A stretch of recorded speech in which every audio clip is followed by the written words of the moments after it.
I stood on the sidewalk with a single duffel bag, watching my husband of 7 years pull a for sale sign out of the trunk of my own car. He didn't even look at me.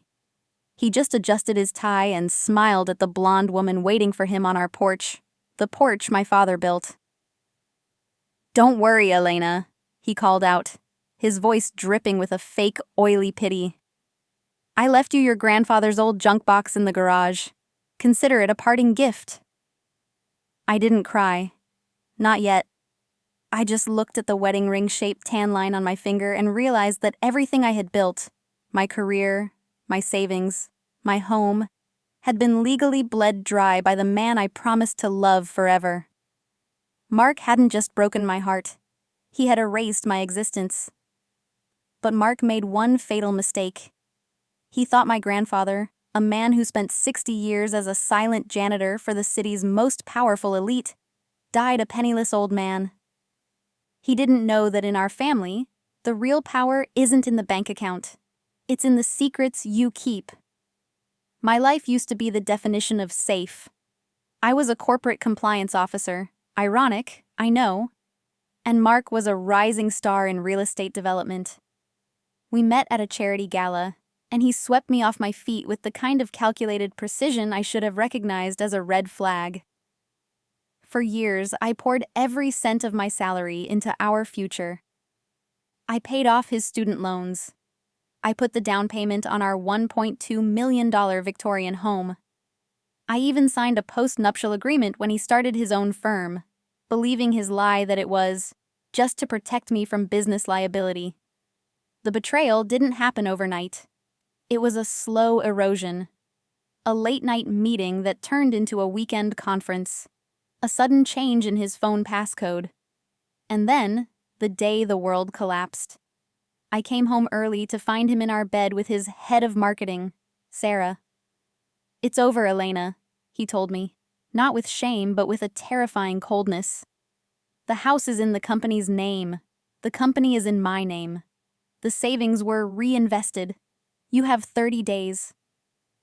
He had used my own knowledge of compliance to build a cage I couldn't escape. Legally, I was a guest in my own life. When the divorce was finalized, I walked away with nothing but my clothes and a dusty, locked wooden crate my grandfather, Silas, had left me. I spent the first night in a cockroach-infested motel, staring at the crate. I felt like a ghost. I had spent a decade building a pedestal for a man who used it to hang me. The humiliation was the worst part.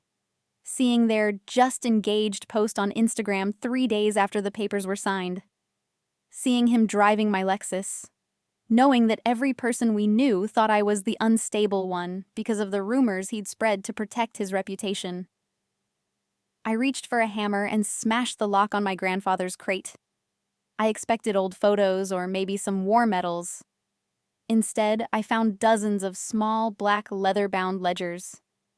Each one was labeled with a year and a name. Names that made my blood run cold. Governors, judges, CEOs. And most importantly, the founders of the development firm Mark was currently trying to merge with. My grandfather wasn't just a janitor. He was the man who cleaned up the messes the police weren't allowed to see. And he had documented every single brush under the rug for 50 years. I spent the next 3 months in a tiny basement apartment, not mourning, but studying. I stopped being Elena the victim. I became Elena the ghost. I took a job as a night shift data entry clerk for a logistics company. It was mind-numbing, but it gave me access to high-end shredding equipment and secure servers. More importantly, it made me invisible. I worked out until my limbs shook. I dyed my hair dark. I learned how to track digital footprints, and I read every single word in Silas's ledgers. The plan started to form when I found the entry from 1994. It concerned the Hawthorne Project, the very land Mark was currently betting his entire company's future on. My grandfather had recorded the exact location where the original developers had dumped toxic waste to save on disposal costs. If that land was ever officially tested, it would be worth less than zero. It would be a legal death sentence. But I didn't just want to ruin his business. I wanted to take back what he stole. Mark's ego was his greatest weakness. He wanted to be the king of the city. To do that, he needed the crown jewel merger with Sterling and Associates. I started by creating a shell company, S. Thorne Consulting. Using a voice modulator and a series of encrypted emails, I reached out to Mark's biggest rival, offering strategic intel on the Hawthorne project. Step 1. The bait eye leaked a tiny, verifiable piece of information to the rival firm, just enough to make them start asking questions about the soil quality at Mark's new site. Step 2. The wedge. I knew Sarah, his new fiancée, was greedy. I sent her anonymous tips, suggesting that Mark was hiding offshore accounts from her, accounts that didn't exist. I watched through a burner social media account as their public, perfect life began to show cracks. They started arguing in public. The happy couple was rotting from the inside. The execution. The night of the Sterling merger gala was the climax. Mark had invited the entire city to witness his coronation. He had used my remaining savings to buy a diamond necklace for Sarah that cost more than my college tuition. I didn't show up in a gown. I showed up as a server from the catering company I had spent weeks infiltrating. As I moved through the crowd, I planted the seeds. A whisper to a journalist about the Hawthorne environmental report. A dropped folder near the Sterling CEO containing a copy of a ledger page from 1994. Then came the first twist. While Mark was on stage, preparing to sign the merger papers, his phone began to blow up. Not with congratulations, but with alerts. Sarah had found the hidden accounts I'd faked, but in her rage, she had actually discovered his real illegal tax shelters he'd used to hide money from me during the divorce. She thought she was stealing from him. She ended up handing me the evidence of his fraud. I watched from the shadows as Mark's face turned from triumphant to ghostly white. "Is there a problem, Mark?" the Sterling CEO asked, his voice booming through the microphone.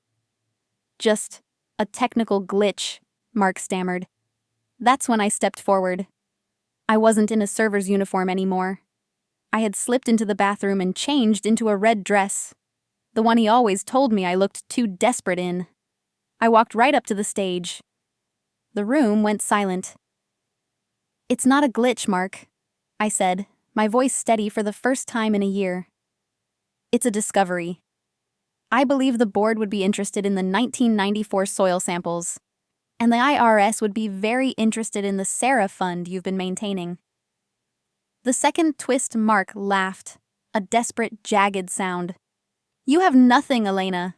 You're a bitter ex-wife with a box of old papers. Those ledgers aren't admissible in court." "You're right," I smiled. "The ledgers aren't. But the physical evidence my grandfather buried under the floorboards of your garage is." Mark froze. He thought the junk box was the gift. He didn't realize the box was a map. My grandfather hadn't just left me secrets. He had left me the keys to a safety deposit box containing the original, notarized deeds to the land Mark's office sat on. My grandfather hadn't been a janitor for the elite because he was poor. He had been their landlord. He had bought the debt of the city's founders decades ago. "The house isn't yours, Mark," I whispered, loud enough for the microphone to catch. "The company isn't yours. Even the car you drove here tonight is registered to a trust that I now control." The fallout was spectacular. Mark was arrested for tax evasion and environmental fraud within the week. Because he had used his company to shield his assets, and I now own the land the company sat on, I was able to trigger a bad faith clause in the divorce settlement. I didn't just get my savings back. I got the house, I got the firm, and I got the car. I sold the Victorian house. Too many bad memories. I turned the Hawthorne project into a public park after a massive state-funded cleanup, paid for by Mark's seized assets. Sarah left him the moment the handcuffs clicked, but she found out too late that the diamond necklace he bought her was a high-quality cubic zirconia. He had been cheating her too. I sat on the porch of my new small cottage by the sea, holding one of Silas's ledgers. I realized then that my grandfather hadn't left me a burden of revenge. He had left me the power of the truth. Mark thought he had stripped me of everything, but he forgot one thing about women like me. We don't need a house to be at home, and we don't need a man to be a queen. I took a sip of my coffee and looked at the morning sun. Mark was facing 10 years. I was facing the rest of my life, and for the first time the view was beautiful.